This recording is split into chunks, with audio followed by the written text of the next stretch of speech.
Pregnancy के दौरान अक्सर ख़वातीन परेशान हो जाती हैं कि डॉक्टर साहब जब से प्रेगनेंसी स्टार्ट हुई है हमारी स्किन ख़राब हो गई है, जो कि प्रेगनेंसी से पहले बहुत अच्छी थी। तो इसलिए मैं आप लोगों को बताना चाहता हूँ कि प्रेगनेंसी के दौरान जो है कुछ नॉर्मल स्किन चेंजेस होती हैं और कुछ जल्द की बीमारियाँ भी हो जाती हैं। तो आज हम बात करेंगे जो नॉर्मल चेंजेस आती हैं स्किन में, और वो क्यों आती हैं। वो इसलिए आती हैं क्योंकि हार्मोनल चेंजेस होने की वजह से, स्पेशली ईस्ट्रोजन और प्रोजेस्टेरोन जो है ना, उसके लेवल्स ऊपर नीचे हो रहे होते हैं, तो जिसकी वजह से स्किन के ऊपर चेंजेस आती हैं। तो सबसे पहले बात कर लेते हैं पिगमेंटेशन की। तो पिगमेंटेशन जो है ना, वो लोग जिनको पहले से छाइयाँ होती हैं वो और ज़्यादा घनी हो जाती हैं, या जिन कुछ लोगों को छाइयाँ नहीं भी होती तो उनको स्टार्ट हो जाती है पिगमेंटेशन, स्पेशली इस एरिया पे, फोरहेड के ऊपर। उसके अलावा जो प्राइवेट पार्ट्स हैं, अंडर लेग्स हैं, अंडर आर्म्स हैं, चेस्ट के ऊपर, इवन पेट के ऊपर जो है वो पिगमेंटेशन आ जाती है, जो कि प्रेगनेंसी के सेकंड हाफ में ज़्यादा होती है। और जैसे ही प्रेगनेंसी ख़त्म हो जाती है तो 6-8 महीने के अंदर अंदर वो खुद ख़त्म हो जाती है।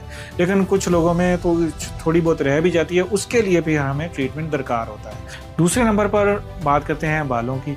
बाल जो है वो प्रेगनेंसी के दौरान हार्मोनल चेंजेस की वजह से एनाजन फेज़ में रहते हैं, जो कि एक ग्रोइंग फेज़ होता है, तो बाल घने हो जाते हैं। लेकिन जैसे ही प्रेगनेंसी जो है वो डिलीवरी होती है तो पोस्टमार्टम स्टार्ट होता है, यानी कि छिला स्टार्ट होता है, तो बाल जो है एकदम से गिरना शुरू हो जाते हैं। तो लेकिन ये भी 6-8 महीने के अंदर रिकवर हो जाते हैं। इसके अलावा कुछ और एरियाज़ पे, जैसे beard area, male pattern hair, कुछ खवातीन में हिर्सुटिज्म भी आ जाता है, जो कि वो भी वक्ती होता है, प्रेगनेंसी के बाद वो भी सही हो जाता है। और तीसरे, हमारे प्रेगनेंसी के दौरान जो है वो हार्मोनल चेंजेस की वजह से, जो अल्लाह ताला ने हमारे जिस्म के अंदर तेल बनाने वाले को दूध दिए हुए हैं या पसीना बनाने वाले को दूध दिए होते हैं, वो भी ज़्यादा काम करना शुरू कर देते हैं, जिसकी वजह से वो लोग जिनकी पहले से एक्नी प्रोन स्किन होती है उनकी एक्नी बढ़ जाती है, या जिनको एक्नी नहीं भी होती उनको भी एक्नी जो है वो स्टार्ट हो जाती है, जो कि वक्ती होती है, और डिलीवरी के बाद एक्नी खुद ब खुद ही ख़त्म हो जाती है।